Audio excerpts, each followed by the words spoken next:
What's up, everybody? Welcome in to the Early Edge. I am your host, Allan Bell. We've got a fantastic show lined up for you this Friday. But before we get to that, let's take a look at how we did on Thursday. A strong day here. What is that? I can't count too well. 8-3. Strong one there. I'll tell you this. We're going to get into this in a second. North Carolina, we lose the parlay by 2 points. We're going to talk about that here in just a second. But again, overall, a strong one. And I'll tell you what, speaking of strong, the 2023 March Madness Selection Show is Sunday. It's coming, and we want you to join our Early Edge bracket here. You can see it on the screen. You can scan that QR code, join us here, or via the link, cbssports.com/Early Edge. Compete for free against the entire Early Edge crew for prizes and more. Come join us. It's free. It's fun. We have a blast doing it, and we update the brackets as we go through the entire March Madness on our shows. But you know what? All of that, I need some of this big pig energy. Bring in the stars of the show. Let's go.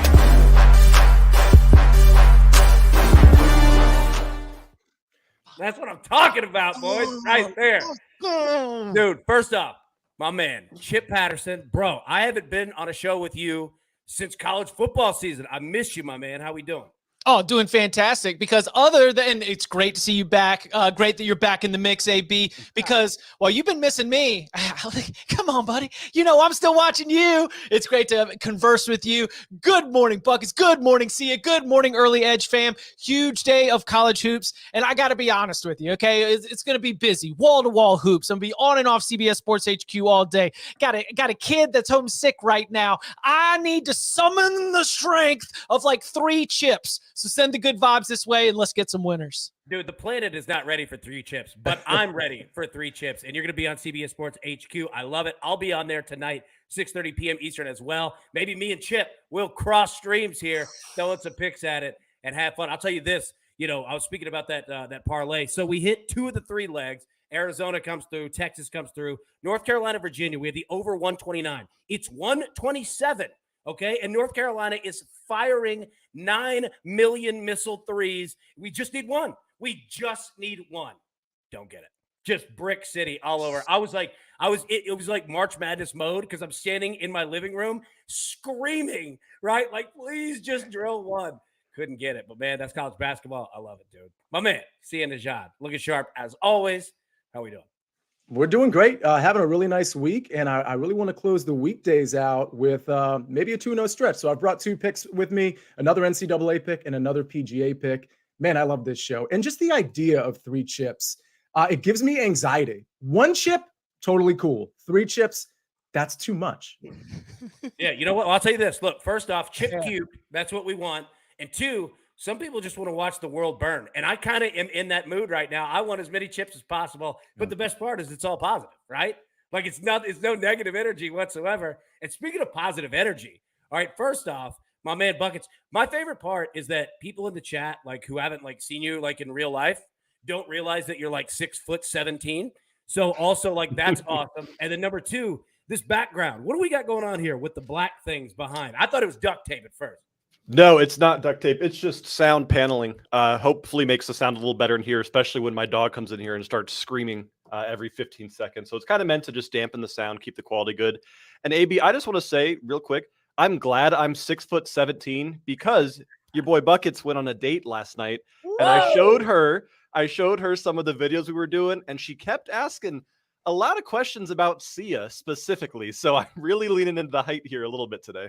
Yeah, it's tough, man. Like, Sia is just, it's just women's summons, man. Like it's just not fair. They just request it all the time. Like there's nothing you can do, and that's the tough part. But the best part is that Sia is arguably, probably, likely the best wingman on the planet. Sia, your thoughts here, counselor. Yeah, that's true. If you need me to fly to wherever this date is and play wingman, although I will tell you, I got a random text from a girl by the name of Kaylee who said she was out on a date with a gentleman named John, and she was asking me a lot of questions. So I didn't answer them. I'm hoping for a second date. Last time we had second date at like plus 500. I'm hoping we get the odds down to like plus 180 here. Buckets? What are we thinking? I'd say still the underdog, but a playable underdog this time. Very much so. Live dog. Yeah, live dog. There we go. All right, let's get into the storylines that affect the betting lines for today. And Chip, I'm going to throw it right back at you, buddy.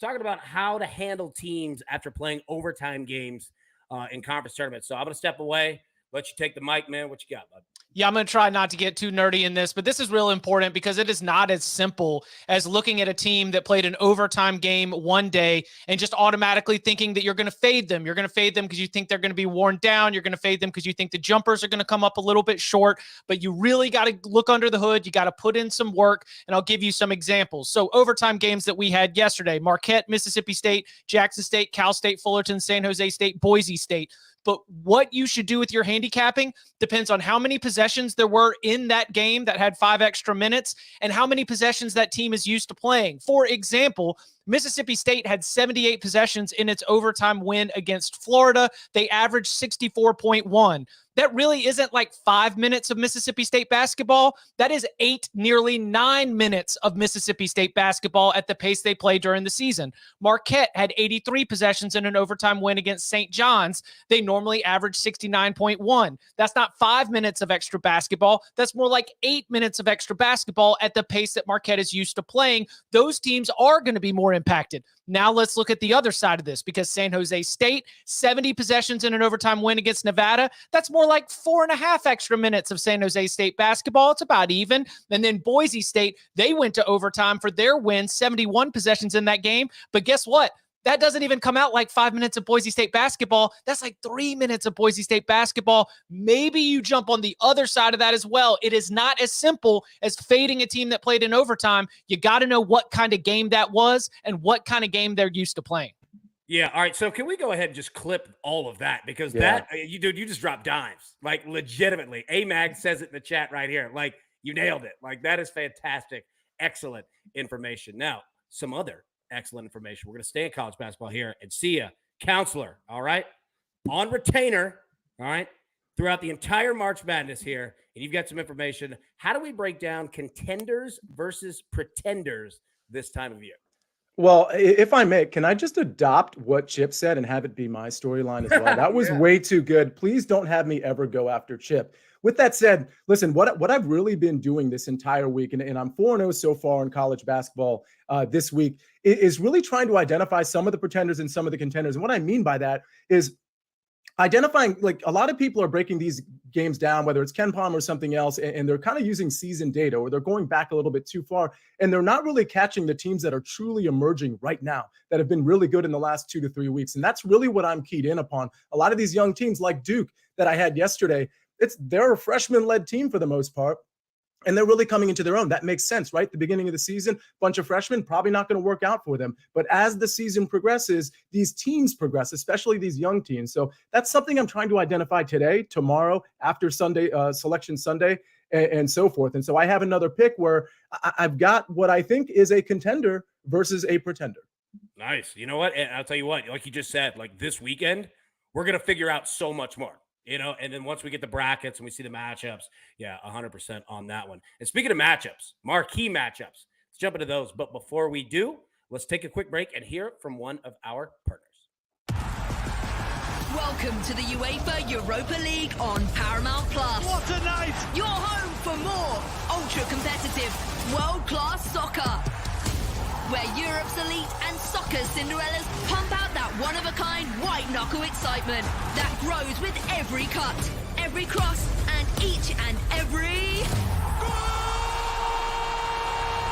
The UEFA Europa League. Stream every match live exclusively on Paramount Plus. Buckets, did that get you fired up? Every time we play an ad, I have to kind of calm down a little bit before we come back on air like that. Dude, you know what? I think you'd be a good striker. What would be your position in soccer? So I actually play in what's called a Sunday beer league. It's an indoor league where we all get really drunk before playing, and then a bunch of 40-year-olds just kind of wrestle around on an indoor pitch. But I'm a goalie there. Need film of that, by the way. Keep going. I'll get you film, but I'm a goalie there mostly because I'm the size of the goal. So I just kind of stand like this. I'm telling you. Dude, that's what I'm saying, dude. You're 6'17". Like, you're just ridiculous. So that makes a ton of sense. You probably given up like 0 goals all year. I have the most red cards in the league. I will say that. Boy. Now we're talking. That's the buckets that I know and love. All right, let's get into our marquee matchups for today. And first up, we got here Tennessee versus Missouri, SEC champion or SEC conference tournament here in Nashville. Tennessee is a 5.5 point favorite against Missouri, a total of 140. This game tips off at 3 p.m. Eastern. So, Chip, I'm going to throw it over to you, man. What are you looking at here? You spoke about Mississippi State, Tennessee beating them by 15 points yesterday. What are your thoughts here, Tennessee, Missouri?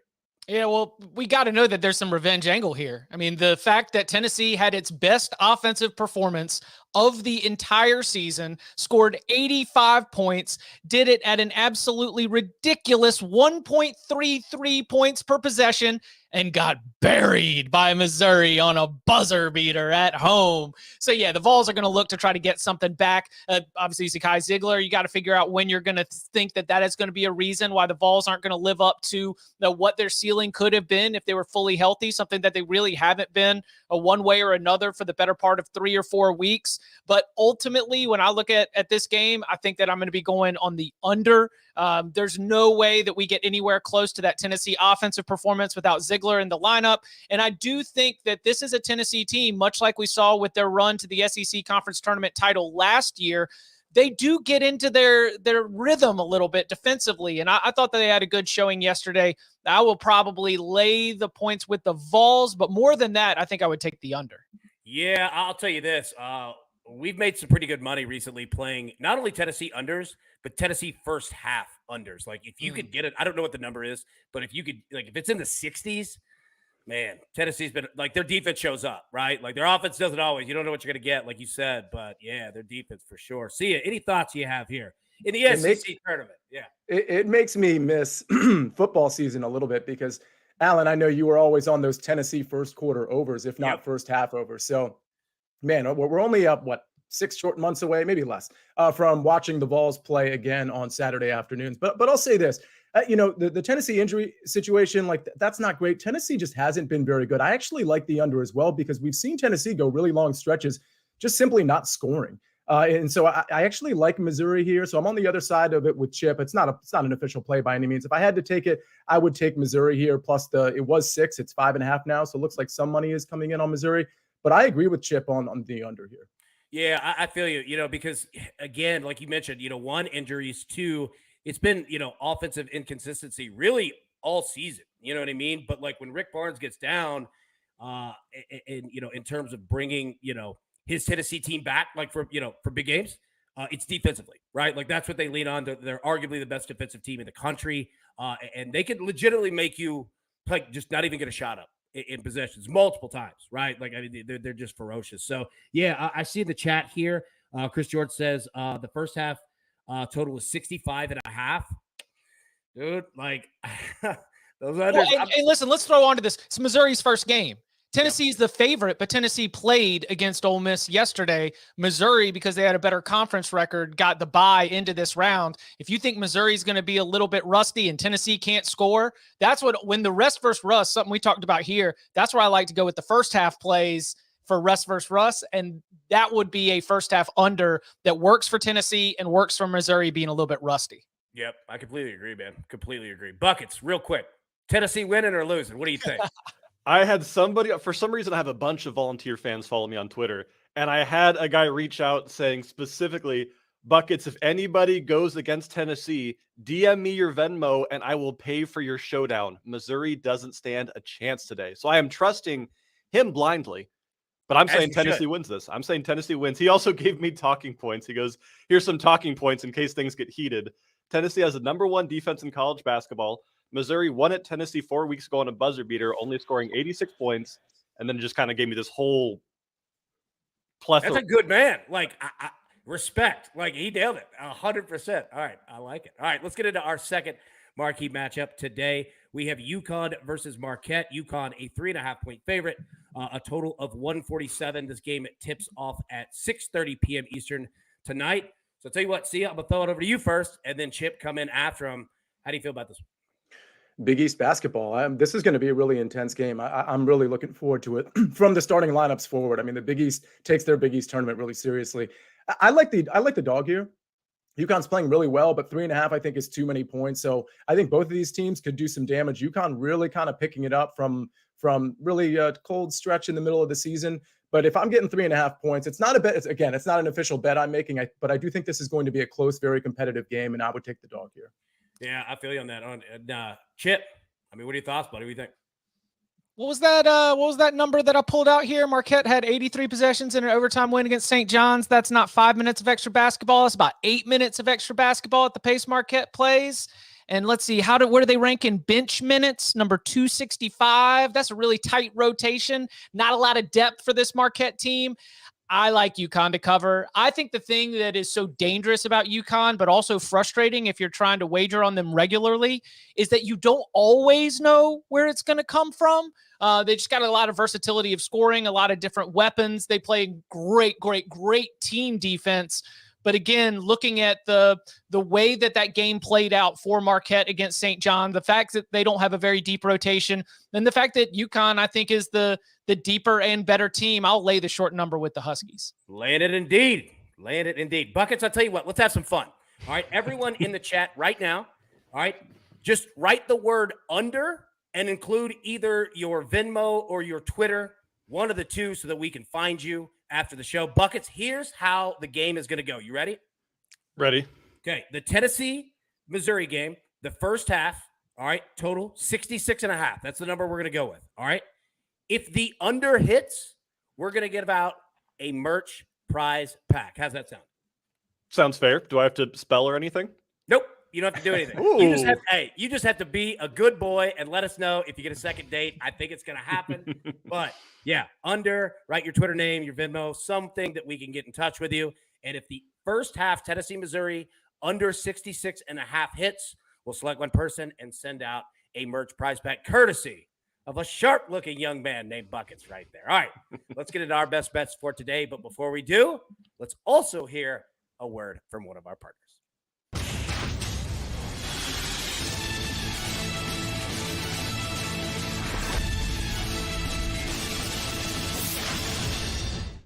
Yo, that was wild hearing that song, wasn't it? Well, hey, listen, the real ones know that is not the SEC song because we also hear it for the Mountain West, and we also hear it when Air Force plays Navy. You catch that on the mothership CBS Sports Network at 10:30 p.m. Eastern Time kickoff when you're tucking yourself in with San Jose State and Colorado State. It is the CBS college football theme song. Dude, that was dope. I love it. You're right. Well done. See, dude, that's why you're a G, man. I love it. All right, let's get to our best bets for today. I'll tell you what, Chip, we're going to start right with you, buddy. You've got 3 plays, college basketball. But man, let them rip. What you got? Yeah, and a good reminder, last week in the chat, we didn't get a chance to address it, but we talked about it after the show. You know, if I'm sharing a pick here on the early edge, it is already on SportsLine, and there is a chance that I got it at a better or different price or number. So always make sure that you're a SportsLine member, that you have downloaded the app, and you turn on the notifications so that you can find out when your favorite experts post their picks. All of these picks are on SportsLine and have been prior to showtime. First one, we're going with Alabama. I locked it in at 7. Currently seeing some 7.5s out there. I'll still take it. I mentioned Mississippi State. They played a game that was way more possessions than you would have expect out of Mississippi State. But I'll throw out that whole overtime storyline because here's the problem about covering spreads. You have to score points to cover spreads. And I don't think Mississippi State is very good at scoring enough points to cover this spread against Alabama. Now, will they come in with some confidence off the overtime win? Perhaps. But over the course of 40 minutes, the better team, the team that can score, will be able to cover this number. So I'll take Alabama.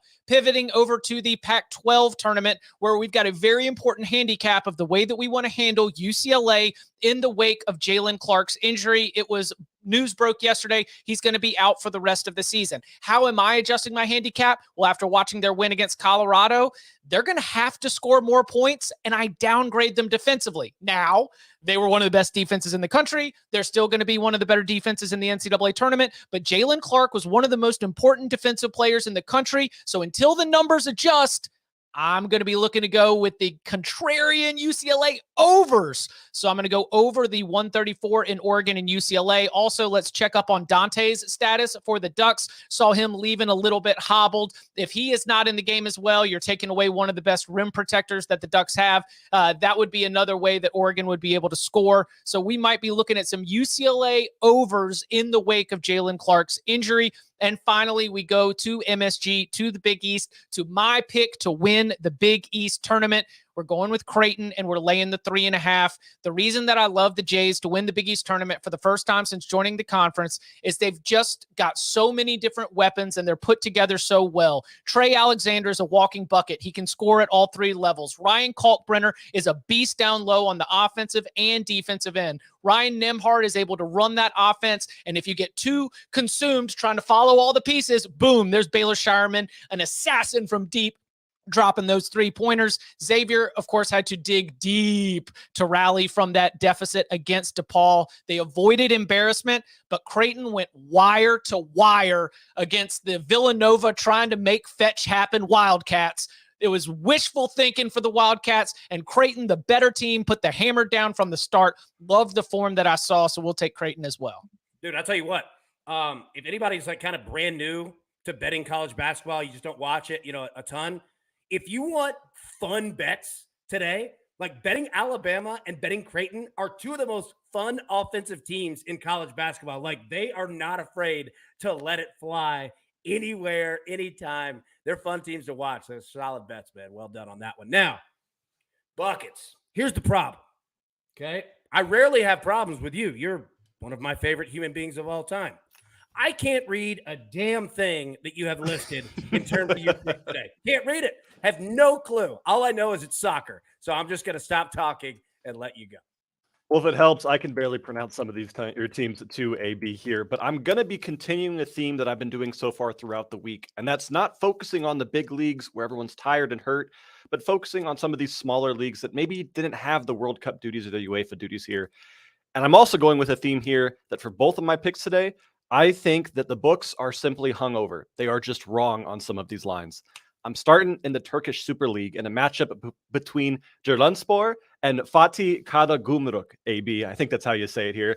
And I'm going Fatih, the team, Fatih, draw no bet here at minus 105. This match is at noon this afternoon. And this is a line that really, really did confuse me because Giresunspor is terrible.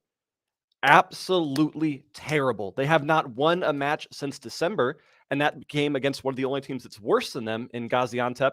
And this is a team that just bleeds goals. They concede more goals, almost more than anyone else in this league. And they're going against the Karagümrük side that scores more than any other team outside of Galatasaray and Fenerbahce. Fatih has scored more than 2 goals in 13 of their last 15 matches. This is a team that absolutely loves their slugfest. I'm taking the draw no bet to be safe here, but team total over 1.5 and money line are both plus odds. Those might be worth a sprinkle as well here. Hey, and real quick, not to interrupt you, what league is this? This is the Turkish Super League, so the top flight of Turkish soccer at noon this afternoon. And then for the second pick, we're going to the English Championship in a match between Stoke City and the Blackburn Rovers. Now, I personally believe that there's a little bit of recency bias going on here. Stoke City is not anywhere near Blackburn Rovers, but Stoke City did just have an absolute smackdown against Sunderland last week in which they won 5-1. I think the books are looking at this and going that Stoke City is kind of back in a sense, but I just don't see them beating a Blackburn Rover side that is now not lost in their last 12 games, winning their last 4, including a massive win against Sheffield last week. Blackburn's fighting for promotion. They're beating all these top clubs. I don't think they're going to lose this game. Maybe they draw, but Blackburn Rovers' double chance is currently sitting at minus 125, and that is great value for a team that wants to get points out of this match. There we go. Look, one of those teams had 2 umlauts in there. So, yeah, I'm not lying. I couldn't read any of it. And let me say, Hef Sterling, our man, broke it down perfectly. Does this game take place between people or goats? Like, yes. I'm telling you, I had no idea what any of that was whatsoever. Both. My favorite thing, AB, is I'll give out a pick like that, and then people will bet it, and they'll show the ticket and be like, don't even know where the game was on, where it happened. Just glad we cashed. Yeah, that game could be played on the moon, and it would not surprise me. Like, I have no clue of any of these people whatsoever. But what I do know, Sia Nejad. Now, look, you spoke of your success that you've had this week. I didn't want to bring it up. I'm a kind of a baseball superstition guy to where it's kind of like, when there's a no-hitter, I'm not talking to you. Like, you know what I mean? Like, we don't talk to you. We let you do your thing. But I like the way that you approach it. You don't run away from it. It is what it is because you're aggressive. You know what? You're confident. And that's what I love about it. So you got some plays, man. Break it down. What you got. It's funny, too, because I tweeted out how we were going for 8-0 today. And I literally, Alan, I hesitated tweeting that part of it because you're right. you don't want to, nobody wants to talk to or even acknowledge the no-hitter guy. And so here I am doing that. But I am confident in these picks, and I kind of come in sort of every day with that sort of mentality. So hopefully we can go 2-0 today. Let's start with a team we cashed with yesterday. Should be no surprise. I like Duke here. Duke -2.5. They're playing, obviously this is neutral court. They're playing Miami. The Sharps are actually on Miami a little bit, and that's why this line dropped from 3 to 2.5. As everybody knows, I went against the Sharps earlier this week as well, particularly with that FSU game, and that certainly cashed. But this is exactly what I was talking about with my storyline, where you've got two different teams. I'm not saying Miami's on a negative trajectory by any means, but Duke is on an incredible trajectory, winning 7 in a row. And a lot of those games were, like, some of them were against fluff ACC teams, but a lot of them were against good ACC teams at UNC, NC State, and of course, they smashed Pitt yesterday. And a lot of people were thinking Pitt was actually going to potentially win that game and certainly cover the 5 or 6 wherever you got it. Now, conversely, Miami's kind of getting away with some things. They beat Pitt last week, but only by 2 points. Yesterday, they allowed Wake to basically have a furious comeback and only beat them by 2 points. I think they're catching Duke at the wrong time. This is a Duke team that, again, freshman-led Duke team. I think they start 4 freshmen. They've got 1 junior who is Roach, and these freshmen have grown up pretty quick. So it's the end of the season. It should be expected that a Duke team, a John Shire-led team, probably has grown up quite a bit over the last 2 months. So give me Duke -2.5. I think they run away with this one. I think this line probably should be like 4.5, but it's not. So I'm going to take the value. The next bet, we're going back to the PGA Tour. We're going back to the players. And we're going to Adam Svensson in a 3-ball. You can find this over at Caesars. Hopefully you can find this 3-ball other places. But if you have a Svensson 2-ball, you're more than welcome to ask me about it. I have Svensson +140, as you see here, over Robert Streb and Joel Dahman. And this is just a case of Svensson's the better player right now. I mean, Joel Dahman has not been playing very well. Robert Streb has been playing very poorly. The one thing I would have hesitated with when it comes to Adam Svensson is he had no experience on this course, whereas Joel Dahman has actual experience on this course, and it's decent experience. Robert Streb has experience on this course, and it's very bad because he's just one of the golfers that really has no shot of contending in this field. But Svensson yesterday proved that experience really doesn't matter at the players because he gained across all metrics. When you look at Joel Dahman, he lost 2.5 strokes ball striking just in round 1, which for those of you that are just being initiated to golf, that's actually a lot. But it's not nearly as much as Robert Streb lost. He lost 5.24 strokes overall yesterday, which was good for third to last in a 144-person field, which really shouldn't be a huge surprise because Robert Streb, again, is not one of those golfers that has any shot of contending or really much shot of making the cut. So what I'm really doing here with this 3-ball is I'm isolating Svensson versus Dahman because I don't think Robert Streb has any shot here. And when I'm isolating Svensson +140 against Dahman, and I know that Damon's coming in with bad form, was bad yesterday, and that Svensson didn't seem to mind the lack of experience gaining across all metrics yesterday and is coming in with much better form than Dahman or Robert Streb. To me, this seems like a no-brainer play from a value standpoint. Give me the +140. All right, so we got 3 things here. First, we were talking about like the baseball superstition. Look, you're the guy. Like if it's a pitcher, he can bring it up on his own. That's not bad. Like it's just everyone else. So you're covered on that one. Number 2, our man Robert Frazier in the chat says the guru Martin W. Green is at home watching this and shaking his head at UAB. 100%, dude. Martin's definitely saying, "AB, come on. I know you can't read that well, but you got these. You got these." And then number 3, I want to make a quick announcement to anyone in the PGA Tour, any player, if you can interrupt Coach's flow while he's calling the actual event, you will have good karma for the rest of your career. It will last forever, but you have to do it. You could hit an errant shot that hits the little green box that he's in, however you have to do it. But if you can interrupt Coach's flow, the karma is yours. You will be winning Masters, all kinds of things. Buckets, what up? Yeah, I want to interject here real quick. Nothing about the PGA Tour because as we've seen time and time again on the show, I have no idea what the hell I'm doing with anything golf related. I did know, AB, I don't know if you've done a Big Pick Energy show before. I want to just make sure that you're aware of something. I currently have a Showdown record of 0 wins, 6 losses, and 2 draws in my history on the show. I have never won a Showdown. Specifically, I've lost my last 4 to Sia, and that's fine. So, hey, so what do you like today? But right now, the chat is hyping me up on a particular play between Duke and Miami, I think were the teams here, Sia. And based on little research that I've done, I do know that this is college basketball. So I feel like I'm about as equipped as I was in any of my golf bets to go after this Miami team here. Also, Josh in the chat is backing me up because he said, oh no, I bet Miami +3 last night, and now I'm about to lose all my money. But Sia, I never remember how this works. I like Miami here. Are you sure that you like Duke on this one? Well, I'll say to the person in the chat, I believe you said his name was Josh. He is on the sharp side, so there's something to be said for that. You know, Buckets, I'm never going to turn a showdown against you. And I really like this Duke team to not just today, but to potentially make a run in the NCAA tournament. So, of course, I'm in.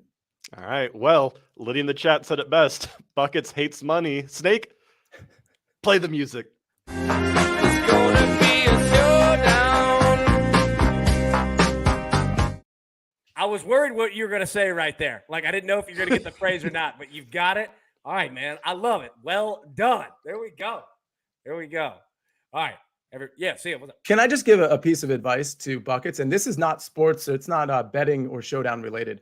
The beer league that you're in.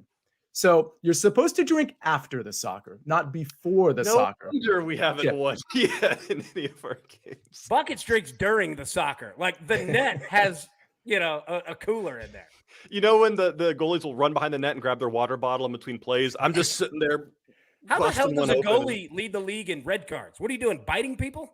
It's indoor. Indoor is a violent game. It is very violent. And I don't respond well to some of the hate I get on the pitch there, AB. I'll leave it at that. We got to get some video, Allan. Yeah. We got to get some footage. Yeah. Dude,